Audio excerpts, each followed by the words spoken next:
ठीक है। पर ध्यान रखियो पुत्र, क्योंकि आप जो वैक्टर्स नाल डील करते हैं ना, क्योंकि साडा फर्स्ट एक्सपीरियंस ही है ज़्यादा, तो 9वीं 10वीं तो इतना कोई गल हुई नहीं, इस करके लिखे हुए नू रीड करना बड़ा इंपॉर्टेंट है और बोले गए नू राइट करना बड़ा इंपॉर्टेंट होंदा, और थोड़ा जिहा नेगलीजेंस होने करके सारी गड़बड़ होंदी, होंदा कुछ नहीं है ना। इत्थे ये दोनों बराबर क्यों नहीं है वेक्टर, पर दोनों का मैग्नीट्यूड तो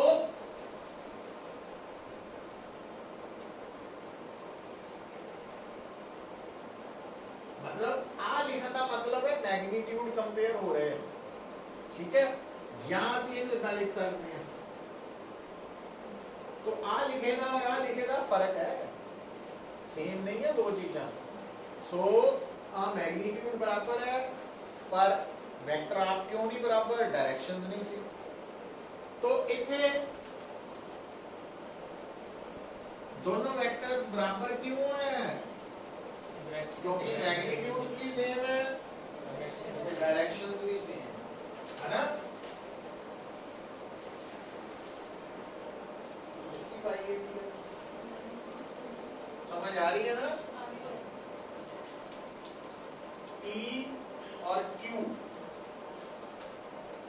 तो हुणे इधर मजेदार गल देखियो, जदों दो वेक्टर्स इक्वल है तो उन्हां दे मैग्नीट्यूड का इक्वल होना भी जरूरी है, पर जदों मैग्नीट्यूड इक्वल है तो वेक्टर्स का इक्वल होना जरूरी नहीं है। इदां दी छोटियां छोटियां गल्लां नूं ध्यान च रखोगे।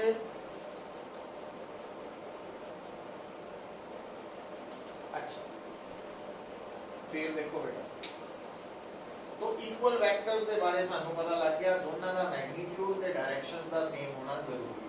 तो जे दोनों विचों मैग्नीट्यूड या डायरेक्शन विचों कोई भी चीज भी सेम नहीं है तो फिर वो अनइक्वल वेक्टर्स गिने जाएंगे, इक्वल नहीं हो सकता।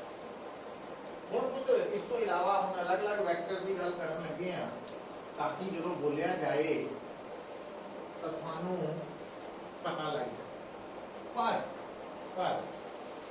वो गल शुरू करन तो पहला एक होर बड़ी इंपॉर्टेंट गल, पूरे वेक्टर अलजेब्रा जिथे मैग्नीट्यूड ने तो रोल प्ले करना ही है, डायरेक्शन ने भी रोल प्ले करना, इंपॉर्टेंट रोल, बराबर रोल। हुण अगर मैं थोड़े सामने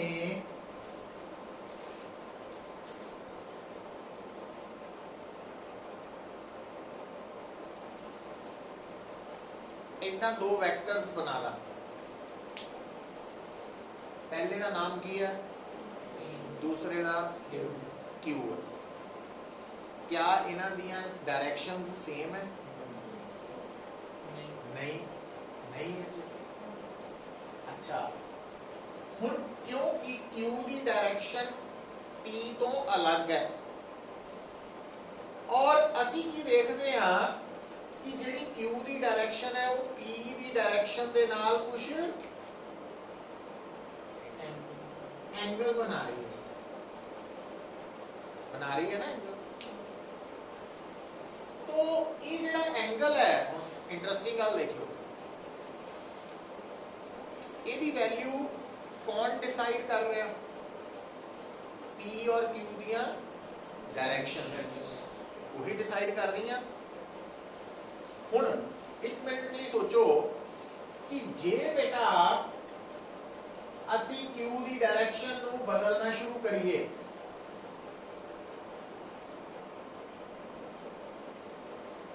और क्यू इतना हो जाए,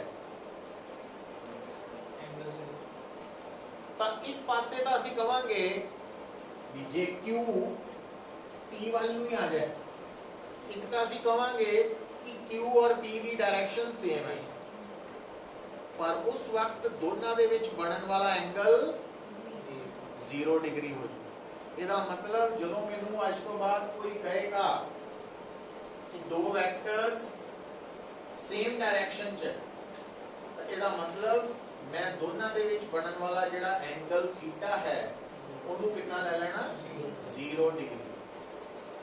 तो साडे पूरे वैक्टर अलजेब्रा च पूरे वैक्टर डिस्कशन थीटा एक एंगल मैथमेटिक्स तो एंगल ही कहने हैं ਆਪਾਂ पर वैक्टर ਦੇ ਵਿੱਚ ਉਹਦਾ ਕੀ ਰੋਲ ਹੈ तो वैक्टर्स ਦੇ ਵਿੱਚ थीटा ਕੀ ਹੈ angle between two vectors two given vectors और ਉਹਦੀ वैल्यू कौन डिसाइड करता दोनों ਦੀ डायरेक्शन पे डिपेंड करती समझ गए तो मतलब पूरे वेक्टर अलजेब्रा च एक टर्म आएगी एंगल थीटा तो लिख लो आ डायग्राम बना के hair theta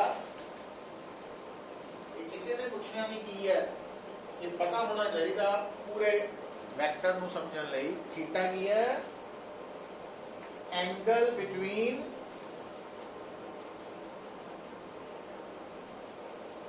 vectors P and Q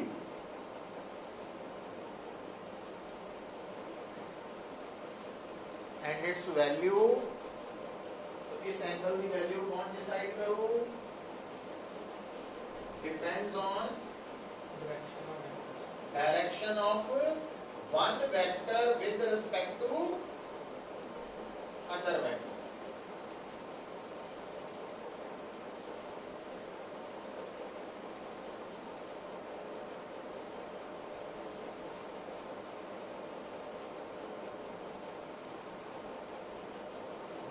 गल नोट करनी है तो पूरे वेक्टर अलजेब्रा च एक एंगल आएगा तो वो एंगल दो वेक्टर्स की डायरेक्शन पे उसकी वैल्यू डिपेंड करेगी पर वो एंगल असी डायग्राम च मार्क कितना करना हुण जिद्दां आ एक वेक्टर है P आ Q है तो जे मैं कहां पुत्र find the angle between P and Q तो P और Q च बनने वाला एंगल दसो तां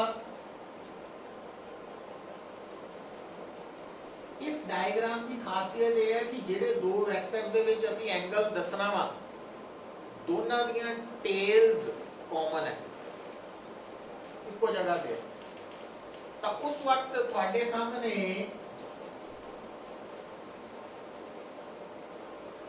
छोटा बड़ा दो एंगल्स नजर आ रहे हैं तो अगर दो वैक्टर्स डायग्राम च इदां ड्रॉ किए गए होण कि दोनों दियां टेल्स कॉमन होण तां दोनों च बनन वाला एंगल किहड़े एंगल नूं कहना स्मॉलेस्ट एंगल छोटे एंगल नूं कहना अच्छा हुण अगली गल सुनो हुण तुसीं कह सकदे आ कि सर भी अगर मेरे सामने डायग्राम च दो वेक्टर्स ड्रॉ कीते तां नजर आ रहे हैं पर उस डायग्राम च दोनों दियां टेल्स कॉमन नहीं है एक दी टेल दूजे दे हेड ते तो फिर केड़ा एंगल होएगा बिटवीन द टू वेक्टर्स तो फिर तुसी की करना अगर इस डायग्राम के अकॉर्डिंगली मैं दसना होए angle between P and Q तो तुसी हेड वाली लाइन नू एक्सटेंड करके ना हां एंगल ये है एंगल बिटवीन P एंड समझ आ रही है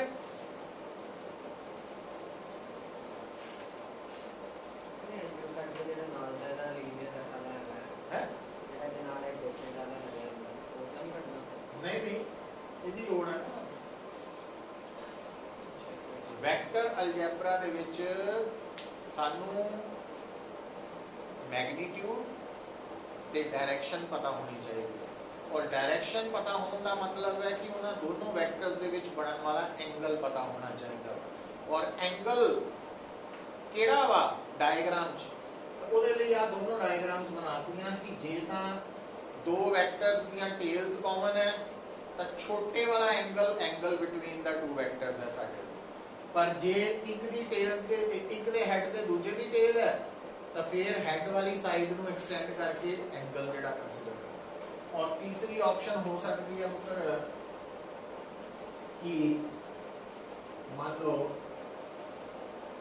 आप बी है और आप बी ਹੁਣ ਇੱਥੇ ਦੋਨਾਂ ਦੇ ਹੈਡਸ ਕਾਮਨ ਹੋ ਗਏ कोई गल नहीं तो दोनों के हेड्स ਨੂੰ एक्सटेंड करना है ना,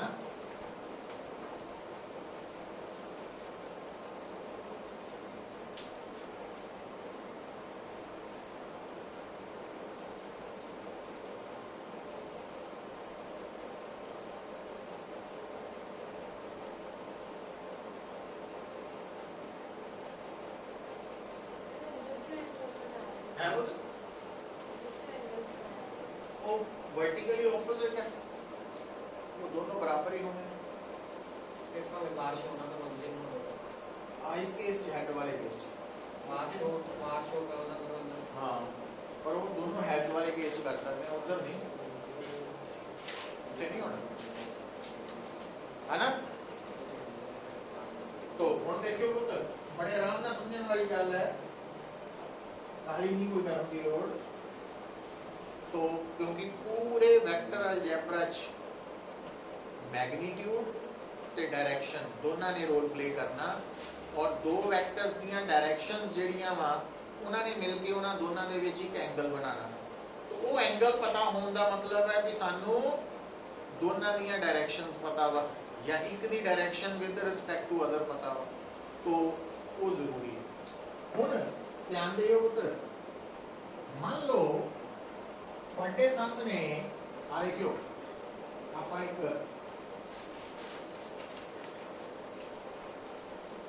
ए बी सी तीन वेक्टर्स ले आंदे मैं कंसीडर कर ले।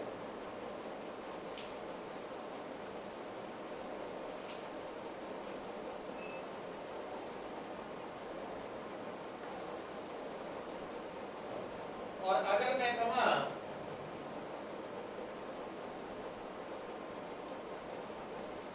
कि वेक्टर ए ते वेक्टर बी दे विच एंगल दा सिंबल लेना अल्फा, आ सिंबल लेना, तो वो एंगल डायग्राम च किथे होएगा अल्फा शो कर सकते हैं। ए और बी दे विच बनन वाला एंगल अल्फा है अगर, तो वो अल्फा डायग्राम च शो हो सकदा, उत्थे करना अपने अपनी डायग्राम च करो। तो फिर मैं भी करूंगा तो देखियो भी गल बनती कि नहीं ਤੁਹਾਡੀ कुछ। मैं क्या अल्फा की है ए ਤੇ b ਦੇ ਵਿੱਚ ए और b एंगल। ਹੁਣ ਤੁਹਾਨੂੰ डायग्राम च a वेक्टर b वेक्टर नजर आ रहा है, और दोनों दी प्लेसमेंट कितना वा, ਇੱਕ ਦੇ ਹੈਡ ਦੇ ਦੂਜੇ ਟੇਲ a ਦੇ हेड ਤੇ b ਦੀ टेल है। तो ਕਿਹੜਾ एंगल ਲਈਦਾ हेड ਤੇ टेल ਚ, हेड वाली साइड ਨੂੰ ਐਕਸਟੈਂਡ आ एंगल है अल्फा।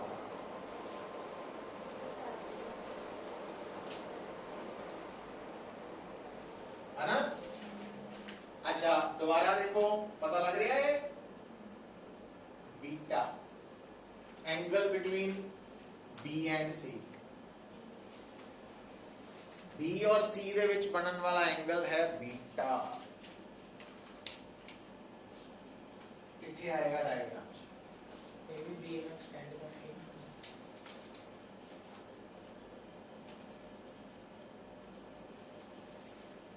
पता लग रहा है।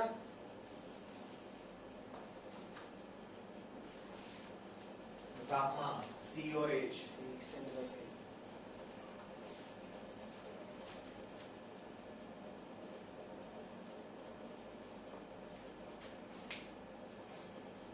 ठीक है। तो की सीखे ਆਪਾਂ ਬਈ दो ਵੈਕਟਰਸ ਦੇ ਵਿੱਚ ਜਿਹੜਾ ਐਂਗਲ ਹੈ ਉਹਨੇ ਐਕਚੁਅਲੀ ਕੀ ਰਿਪਰੈਜ਼ੈਂਟ ਕਰਨਾ, direction of one vector with respect to other vector. तो ਉਹ ਡਾਇਗਰਾਮ ਚ ਕਿੱਥੇ ਹੋਣਾ ਚਾਹੀਦਾ, ਔਰ ਉਹਦੇ ਲਈ ਦੱਸਿਆ ਵੀ ਜੇ ਤਾਂ ਦੋਨਾਂ ਦੀ ਟੇਲਸ ਕਾਮਨ ਹੈ ਫਿਰ ਕਿਹੜਾ ਐਂਗਲ ਹੋਏਗਾ,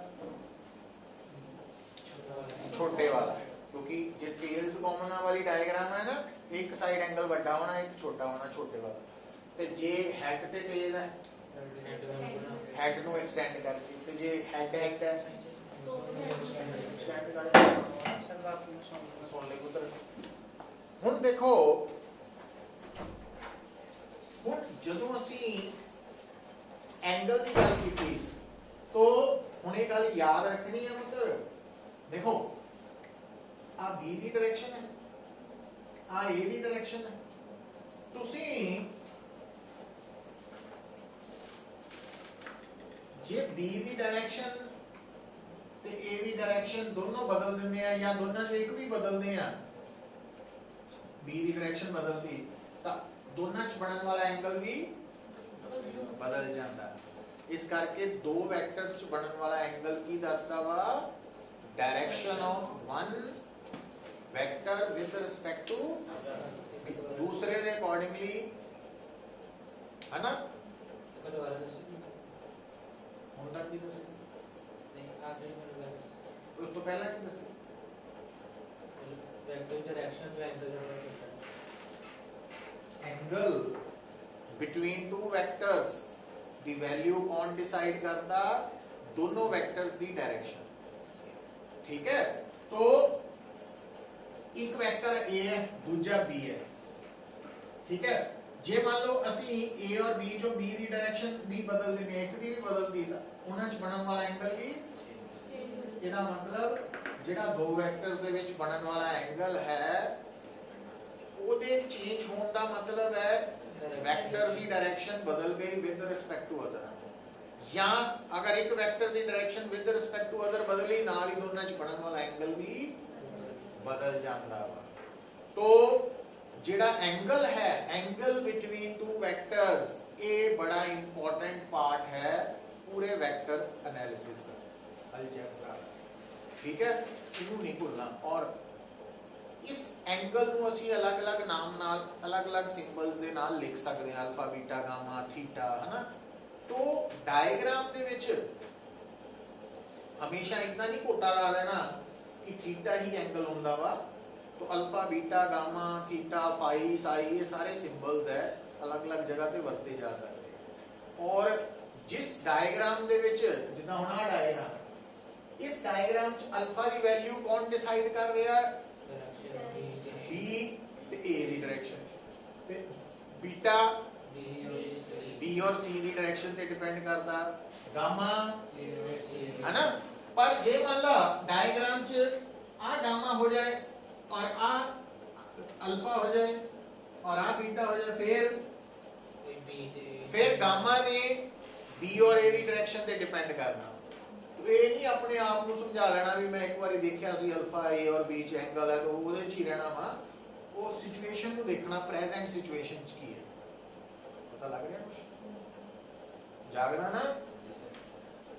तो ਇਹ मीनिंग है ना।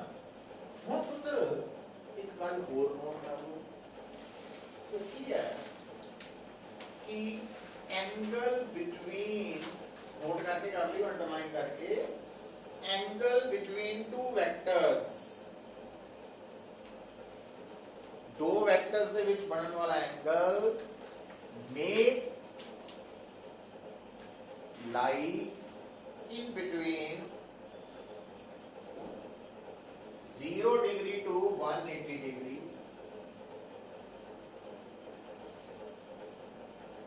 depending upon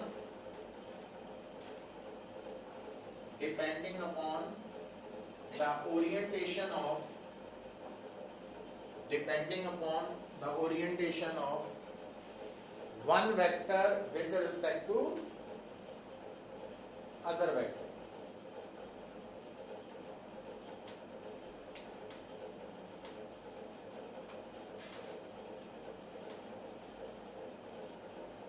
देखो बेटा,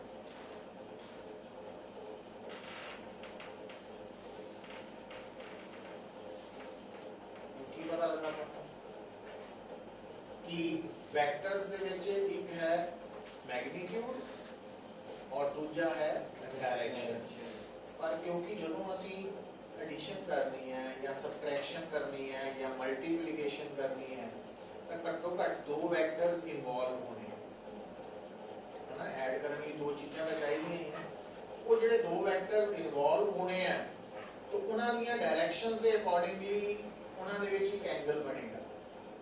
तो ਉਹ ਐਂਗਲ ਵੀ ਮੈਥਮੈਟਿਕਸ ਚ ਵੈਕਟਰ ਅਲਜੈਬਰਾ ਚ ਕੰਸੀਡਰ ਕਰੋ। ਹੁਣ ਲਿਖੋ ਹੈਡਿੰਗ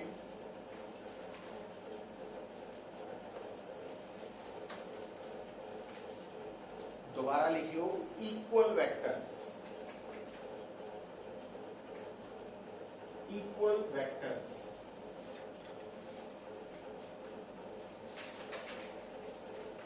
इक्वल वेक्टर्स का मतलब की है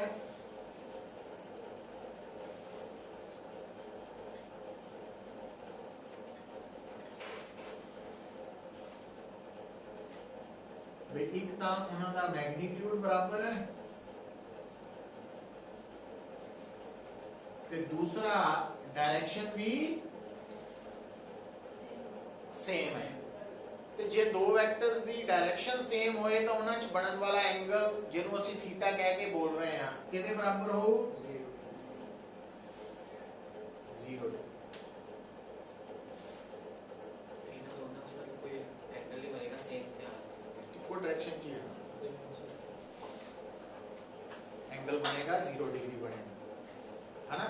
ਇਹਦਾ मतलब ਕੀ ਹੋਣਾ ਪੁੱਤ ਕਿ ਜੇ ਮੰਨ ਲਓ ਨੂਮੈਰੀਕਲ ਕਰਦੇ ਵਕਤ ਮੈਨੂੰ ਕੋਈ ਕਹੇ ਟੂ ਇਕੁਅਲ ਵੈਕਟਰਸ ਤਾਂ ਨਾਲ ਹੀ ਮੈਨੂੰ ਪਤਾ ਲੱਗ ਗਿਆ ਕਿ ਦੋਨਾਂ 'ਚ ਬਣਨ ਵਾਲਾ ਐਂਗਲ 0 ਡਿਗਰੀ ਲੈਣਾ ਮੈਂ ਫਾਰਮੂਲਾ 'ਚ।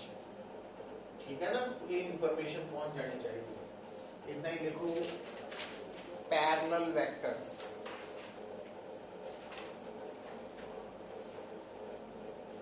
पैरेलल वेक्टर्स और कोलिनियर वेक्टर्स।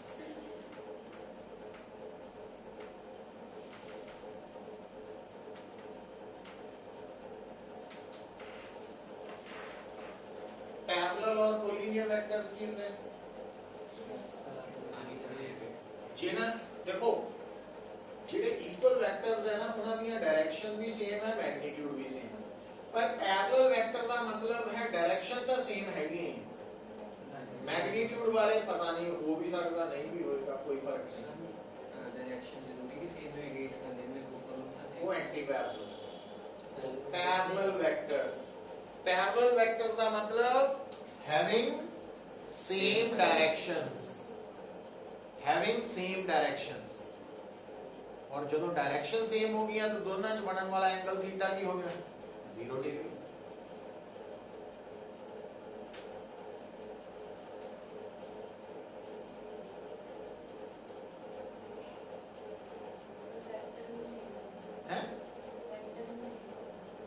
हम देखो आ भी पैरेलल वेक्टर्स ही है पर ये पैरेलल वेक्टर दी वो टिपिकल फॉर्म है जिहदे च मैग्नीट्यूड भी बराबर है।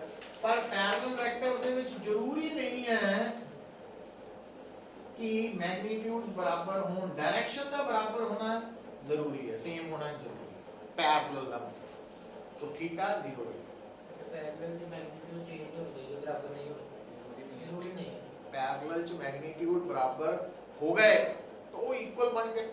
पैरेलल नहीं है, पैरेलल तो हैगा ही है, पैरेलल जर्नल है ना। हुन एक बंदा वा, गल सुनो, एक इंसान है ना, वो पढ़ाने लग गया, टीचर बन गया, वो पुलिस चला गया, पुलिसमैन हो गया, बॉर्डर पे चला गया, फौजी हो गया, ठीक है कि नहीं। तो वो कैटेगराइज हो गया। तो हुन हर इंसान फौजी होए, टीचर होए जरूरी नहीं है, बट हर टीचर हर इंसान मतलब फौजी इंसान होएगा ये जरूरी है। समझ गए ना गल। मतलब जिन्ने भी पैरेलल वेक्टर्स है तो अगर उन्होंने मैग्नीट्यूड बराबर हो जाता वा तो वो इक्वल वेक्टर्स बन जाएंगे। मतलब हर इक्वल वेक्टर पैरेलल वेक्टर की एक टाइप है, पर हर पैरेलल वेक्टर इक्वल होए जरूरी नहीं है। समझ गए। तो पर एक मेन गल साडे लिए की है कि थीटा 0 डिग्री आ गया। थीटा मतलब पैरेलल वेक्टर्स बनने वाला एंगल 0 डिग्री लेना वो लिखो। और पैरेलल वेक्टर्स का दूसरा नाम की लिखता मैं तो लिखो एंटी पैरेलल वेक्टर्स और एंटी कोलिनियर वेक्टर्स।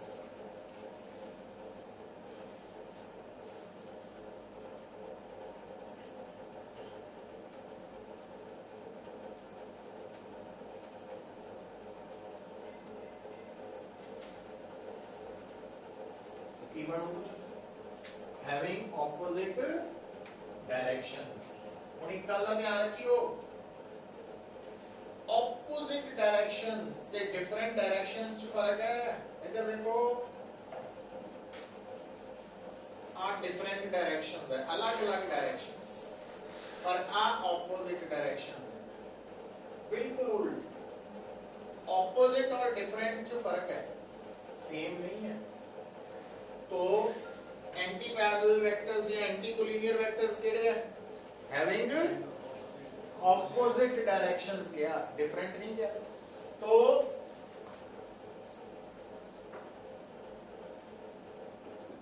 एंगल की बनू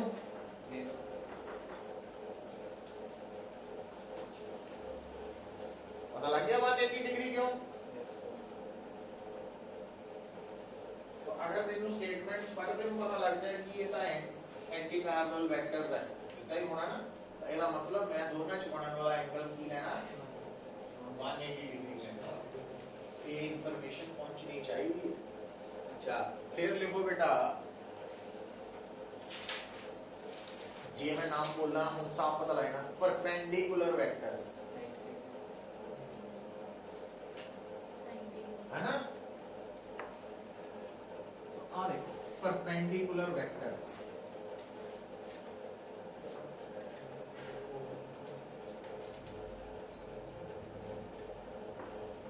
जेडे परपेंडिकुलर वेक्टर्स है इन्हां दा दूसरा नाम पुत लिख लो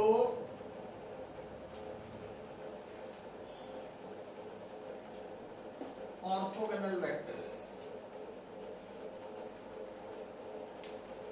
तो चाहे तुहानू परपेंडिकुलर वेक्टर्स बोलिया जाए तो चाहे तो थीटा 90 डिग्री लेना है ना।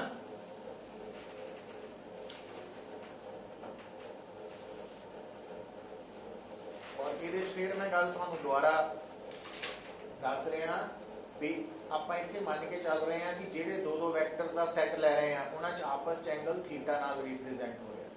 ਜੇ ਅਲਫਾ ਨਾਲ ਹੋ ਰਿਹਾ ਹੁੰਦਾ ਤਾਂ ਫਿਰ ਕਹਿੰਦੇ ਨਹੀਂ ਅਲਫਾ 90 ਲੈ ਲੈਣਾ ਹੈ ਨਾ, ਇਦਾਂ ਕਹਿ ਦੇਣਾ। ਉਹ ਯਾਦ ਰੱਖਿਓ। ਹੁਣ ਲਿਖੋ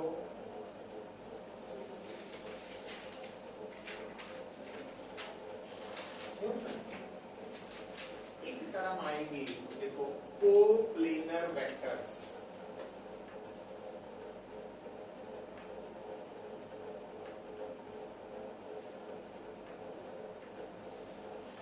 देखो बेटा ध्यान दियो, आ जेड़ा बोर्ड है ना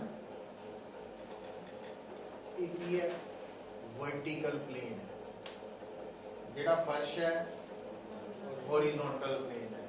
तो जो मैं इतना हाथ रख ला भी हॉरिजॉन्टल प्लेन ही बन गया। तो अगर मैं कहा कि पुत्र आ एक वेक्टर है, ये वेक्टर और आ दूसरा वेक्टर है, और ये दोनों वेक्टर्स में वर्टिकल प्लेन ड्रॉ किए। इन्हां दोनों वेक्टर्स दा प्लेन की है सेम, सेम है ना, सेम। को मींस सेम, कोप्लेनर मतलब वो वेक्टर्स जेडे सेम प्लेन च लाई करते हैं। इधर देखियो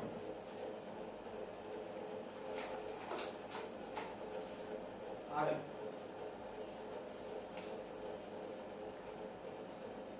एक प्लेन है वर्टिकली है, और अभी वर्टिकल प्लेन ही है पर अलग अलग प्लेन है, दो प्लेन्स है। हुन आ जेड़ा वेक्टर है और आ जेड़ा वेक्टर है क्या सेम प्लेन च है? आहा दोनों तो आ दोनों कोप्लेनर है, आ दोनों कोप्लेनर है, पर आ कोप्लेनर नहीं है। समझ आई गल? हम देखो आ गया एक प्लेन है, ठीक है। और एक वेक्टर इतना वा, एक इतना वा, ये दोनों वेक्टर्स किहड़े प्लेन च ड्रॉ कीते इको प्लेन च तो दोनों दा प्लेन की है की कहांगे कोप्लेनर हुन आ प्लेन और आ प्लेन सेम है हैं डिफरेंट है ना आ एक अलग प्लेन है आ एक अलग प्लेन है तो आ का वेक्टर है और आ वेक्टर क्या दोनों सेम प्लेन च है इसका मतलब ये दोनों कोप्लेनर नहीं तो कोप्लेनर मतलब सेम प्लेन च लाई करने वाले वेक्टर्स तो कोप्लेनर वेक्टर सेम प्लेन च लाई करने वाले वेक्टर्स तो जितना हम इथे भी देखिए हुन मैं एक वेक्टर ड्रॉ करता ए एक ड्रॉ करता बी एक ड्रॉ करता सी एक ड्रॉ करता डी ये चारों का प्लेन सेम है पर एक वेक्टर इतना तो आ वेक्टर प्लेन चो बाहर आ गया ये अलग प्लेन च इस प्लेन च है ना नहीं 3D की बनो कुछ तो आ सारे वेक्टर्स इको प्लेन च पर आह तो मतलब जे इनु भी कंसीडर करिए तो सारे कोप्लेनर नहीं है पर जे इन्हां नु कंसीडर करिए तो कोप्लेनर मतलब इको प्लेन च लाई करने वाले ठीक है तो कोप्लेनर वेक्टर्स अच्छा हुन ये वर्ड बहुत इंपॉर्टेंट सीगे जेडे सानू पता होने चाहिए है इन्हां दी इंफॉर्मेशन होनी चाहिए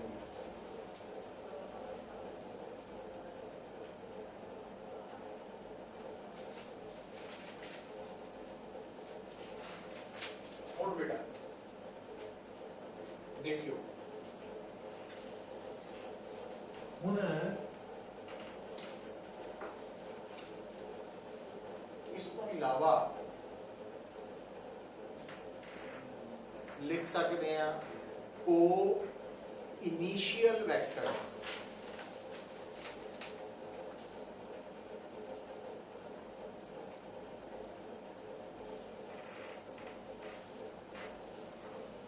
इनिशियल वेक्टर्स तो वेक्टर का इनिशियल पॉइंट पता केड़ा हुंदा ओदी टेल और वेक्टर का फाइनल पॉइंट हुंदा उसका हेड है तो को इनिशियल वेक्टर्स का मतलब जिन्हां दी टेल्स हां मतलब आ देखियो ये गल सुनियो को तो हम कंफ्यूज ना होइयो आ एक वेक्टर है आ दो वेक्टर है तीन वेक्टर है चार वेक्टर है पांच वेक्टर है इस वेक्टर इस वेक्टर इस वेक्टर इस वेक्टर इन्हां सारे दी टेल्स सेम है तो ये पंजो को इनिशियल वेक्टर पर ये चार को प्लेनर भी है ना को प्लेनर और को इनिशियल च फर्क है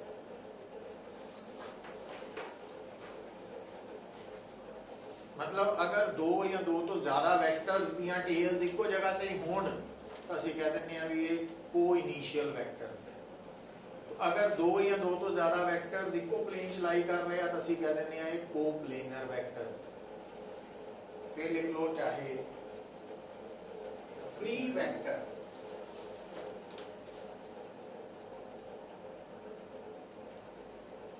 फ्री वेक्टर हम जो फ्री वेक्टर की गल करनी है हम तुसी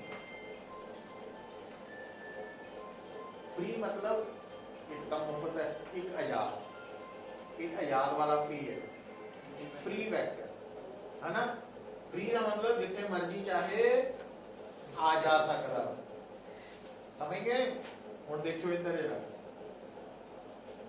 गल सुनियो एक फर्क समझियो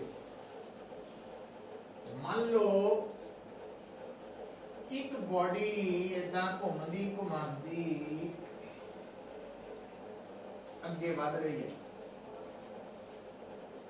आ रास्ता चलती हुई जा रही है हुन ये है उस बॉडी ने एक तो दूजी जगह जान ली जेड़ा रास्ता फॉलो किया पाथ ਹੁਣ इस रस्ते के ऊपर असी मान लो अलग अलग पॉइंट्स मार्क कर रहे हैं।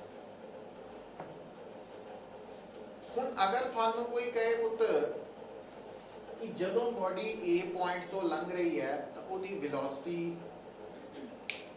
दी डायरेक्शन दसो, तो वो दसिया सीगा किसी भी रस्ते के ऊपर गिवन पोजीशन ते टेंजेंट ड्रॉ करके असी उस जगह की वेलोसिटी की डायरेक्शन दसते हैं। तो इत्थे मैं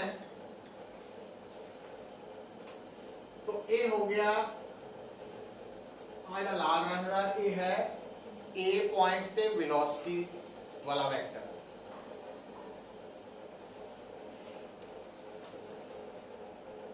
ते जदों ऑब्जेक्ट बी ते पहुंचा तो वेलोसिटी वाला वेक्टर की बन गया पुत्र इतना, सी ते पहुंचे तो इतना बन गया, डी ते पहुंचे तो इतना बन गया,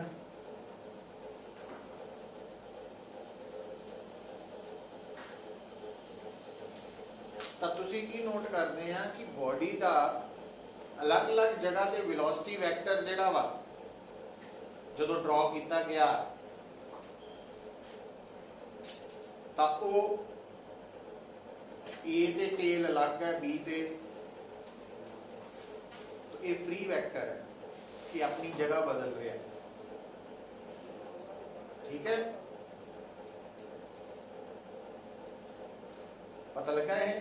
तो वेलोसिटी वेक्टर केड़ा वेक्टर है? फ्री वेक्टर है, क्योंकि ये अलग अलग जगह पे जा सकता। पर इधर देखियो, मान लो आ एक पॉइंट है O, तो आ जरा ऑब्जेक्ट चल गया, O की है इसका इनिशियल पॉइंट। ठीक है,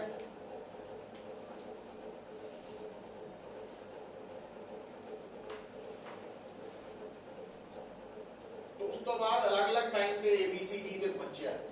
जे मैं कहां पुत्र कि जदों ऑब्जेक्ट A ते पहुंचा तो ओदी डिस्प्लेसमेंट वेक्टर कितना शो किया जाएगा? देखो डिस्प्लेसमेंट वेक्टर हमेशा शो हुंदा वा इनिशियल तो गिवन पोजीशन दा। हुन स्टार्ट किथों होया काम? O तो, और बाद जो अलग अलग टाइम पे ABC रस्ते जाते हैं पॉइंट्स। हुन जदों बॉडी A ते है तो इनिशियल तो वही है और A उसका उस वक्त का फाइनल पॉइंट है, तो डिस्प्लेसमेंट कितनी हो? आई हो आप हो जाएगी डिस्प्लेसमेंट।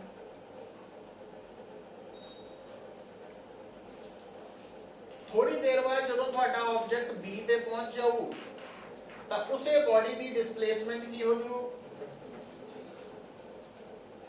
ਇਦਾਂ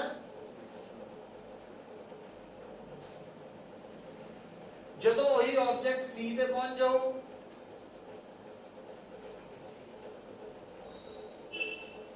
ਆਹੋ डिस्प्लेसमेंट एंड सो ऑन। ਹੁਣ ਨੋਟ ਕੀ ਕੀਤਾ ਪੁੱਤ ਤੁਸੀਂ? देखो मैग्नीट्यूड नहीं कि इको बॉडी की अलग अलग जगह की डिस्प्लेसमेंट शो हो रही है, पर अलग अलग डिस्प्लेसमेंट इको बॉडी की शो हो रही है, पर हर डिस्प्लेसमेंट का तेज की है, तेज नहीं चेंज हो रही, हेड बदल रहा है। तो इस वेक्टर ਨੂੰ ਅਸੀਂ ਕਹਿੰਦੇ ਆ ਫਿਕਸਡ ਵੈਕਟਰ। ਫਿਕਸਡ ਵੈਕਟਰ ਜਦ ਕਿ ਵੈਲੋਸਿਟੀ ਅਲੱਗ-ਅਲੱਗ ਜਗ੍ਹਾ ਤੇ ਜਦੋਂ ਡਰਾ ਕੀਤੀ ਤਾਂ ਟੇਲ ਵੀ अलग-अलग चला गई, तो फ्री वेक्टर है। तो मतलब अगर किसी वेक्टर ਦੀ टेल टाइम ਦੇ ਨਾਲ चेंज करते है तो वो फ्री वेक्टर है, अगर नहीं करती तो वो फिक्स्ड है ना। ਔਰ ਇਹਦਾ ਫਰਕ ਆਪਾਂ ਕੀ ਦੱਸ ਰਿਹਾ ਕਿ ਕਿਸੇ ਵੀ ਬਾਡੀ ਦਾ ਵੈਲੋਸਿਟੀ ਵੈਕਟਰ ਕੀ ਹੁੰਦਾ ਫ੍ਰੀ ਤੇ ਡਿਸਪਲੇਸਮੈਂਟ ਫਿਕਸਡ ਹੁੰਦਾ ਹਨਾ ਤੇ ਕੋਈ ਐਡੀ ਖਾਸ ਗੱਲ ਨਹੀਂ ਪਰ ਪਤਾ ਹੋਣਾ ਚਾਹੀਦਾ ਹੁਣ ਹੈਡਿੰਗ ਲਿਖ ਲਓ ਕਰਾਂਗੇ ਕੱਲ ਨੂੰ ਹੀ ਇੰਨੀ ਡਿਸਕਸ਼ਨ ਪਤਾ ਲੱਗੀ ਹੈ तो addition of two vectors दो vectors ਨੂੰ ਐਡ ਕਰਨਾ ਸਿੱਖਣਾ ਠੀਕ ਹੈ ਤੇ ਜੇ ਦੋ ਨੂੰ ਐਡ ਕਰਨਾ ਸਿੱਖ ਲਿਆ ਫਿਰ ਜਿੰਨੇ ਮਰਜ਼ੀ ਆ ਜਾਣ ਬਾਕੀ ਸਾਰੇ ਐਡ ਹੋ ਹੀ ਜਾਣੇ